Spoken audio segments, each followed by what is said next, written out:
Zalige tiles start out as a simple mixture of clay and water. But after several days of painstaking work, artisans chisel and transform them into a complex work of art. Compared to other popular tiles, Zalige tiles aren't cheap. A square foot can cost $50, while ceramic subway tiles might only cost around 15 cents. But this art form relies on the skilled artisans that make each tile by hand. Like Ahmed Al-Magari, who has been making Zalige tiles for 54 years. So how are Zalige tiles made? And is this what makes them so expensive?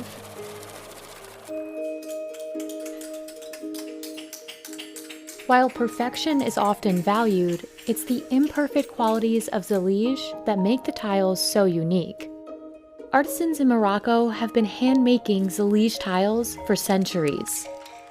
Today, they continue this tradition in the city of Fez. يعني خدمة ما كتشبه الخدمة وهندسة ما كتشبه الهندسة حتى كيولي الإنسان عنده مقتدر كيولي عنده واحد التجربة في الصنعة لأن الصنعة ما يمكنلكش تقول أنا راني معلم ما عمرك ما تقول أنا معلم لأن ديما كتتعلم ديما الجديد. But before artisans at Arabesque can create tiles, they first need to form the clay. Fez has remained a center for Zalige partly because of these rocks. They're considered some of the best materials in the region for making high-quality clay. الطين هذا ديال المغرب هذا الأصل ديالو مغربي وكاين غير في مدينة فاس. This clay is believed to be more durable than some clays found further south, and it can withstand very high temperatures once fired. First, an artisan tosses the rocks into a pit in the ground called a zuba. They fill the zuba with water and leave the rocks to soften for a day. Then, in one of many tedious stages to come, an artisan kneads the clay using their hands and feet to make it more malleable. After the clay has fermented for a day, a different artisan has the task of molding it into the proper shape.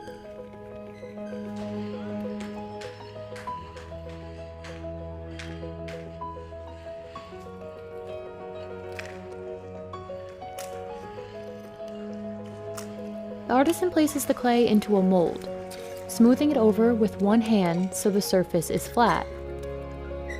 For every 10 kilograms of clay, artisans can make over 10 square feet, or about 1 meter of tiles. After molding hundreds of tiles, they leave the clay to dry under the sun. The next stage is vital to ensuring the tiles will remain intact.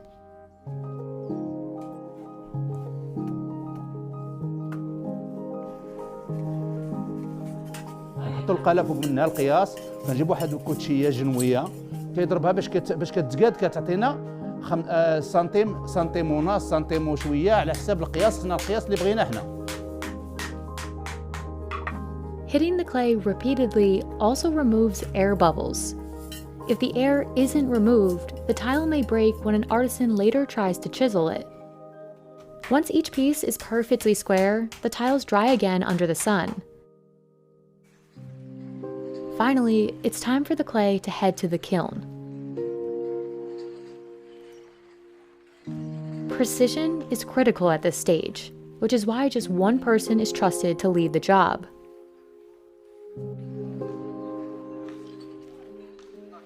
وكنهزوه كنجيبوه المرحله هي هذه كيبس ملي كنجيبوه كيبس المرحله كندخلوه للفرينه حنا كندخلوه للفرينه هي هذه كيدخل الفرينه كيكون الشحان عندنا شحان اختصاصي بهذا الشيء الا ما كانش هو ما يتشحنش هذه الفرينه الاختصاص تعلم هذه الحرفه هذه تعلمها من الطفوله ديالو.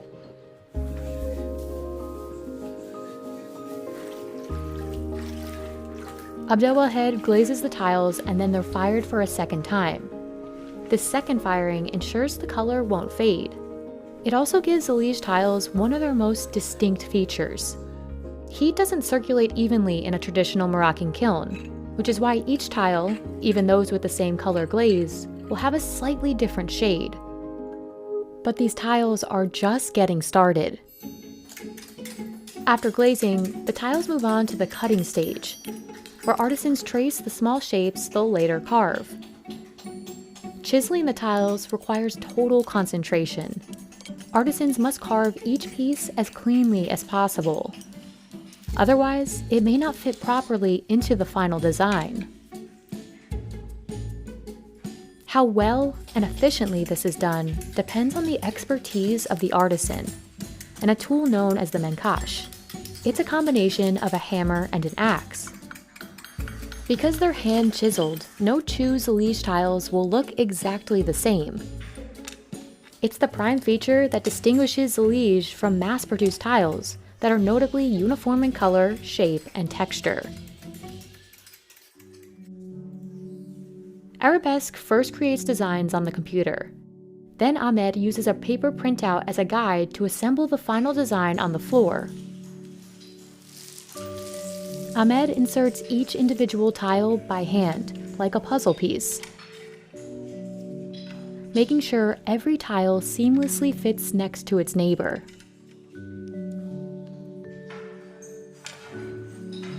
يعني كتشوف العين ديالك باليد ديالك الحواس ديالك كلها عقلك الحواس ديالك كلها كتخدم مع داك الحاجه اللي كتكون كتخدم فيها بعد سميتو 1000 قطعه عاد يمكن لا تعمر لك متر وبعد الخطره يمكن غير مثلا 100 قطعه غتعمر لك متر.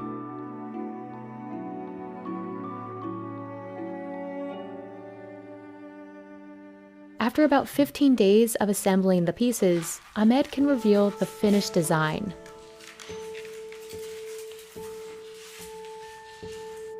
ها هو نفس طبق الاصل. هاي الرسمه اللي عطاونا من الاداره ها هو طبق الاصل. يعني كاينين جوج ها الرسمه اللي عطاونا من الاداره احنا خدمنا عليها. فهمتيني؟ كي كتشوف هذا الرسمه هنا اللي كاينه في البلان وما هنا كاينه. The final price of a mosaic like this is the sum of several factors, including the number of pieces and their shape. This is the average, normal 36 pieces. The shape of it is very square, so the price of it is very affordable. Unlike if we go here, which is made of stars and cross. There are 36 pieces by 36, so 36 pieces here also, but the price of this is 4 times the price of the other one because of the shape.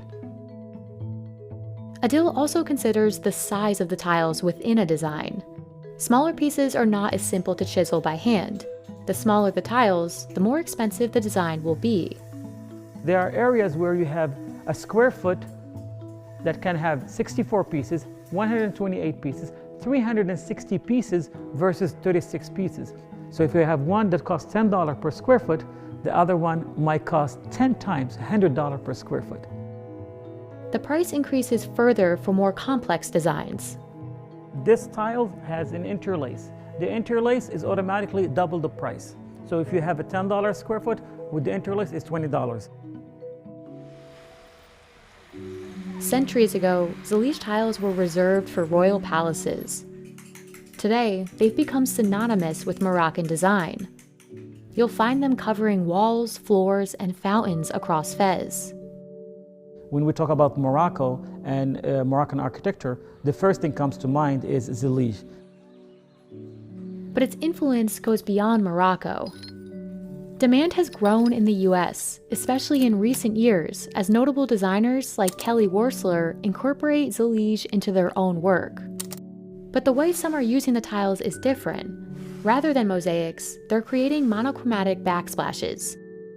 Part of the appeal of using just one color of Zelige is that it appears ombre when multiple tiles come together, thanks to their subtle variation in shade. But while Zelige becomes more popular overseas, Adil struggles to find young people locally he can trust with the trade. This is more of a living art, but it's also a dying tradition. Nowadays, people are not patient as much as in before. If you look at the people who used to work in this trade, they are very calm, they are very peaceful, they have inner peace. Nowadays, we find extreme hardship to train and adopt people who can carry this kind of tradition as Zelige artisans. The quality of Zelige depends on the hand that makes it. Preserving it means finding more artisans like Ahmed, willing to spend decades learning the craft behind this signature Moroccan design.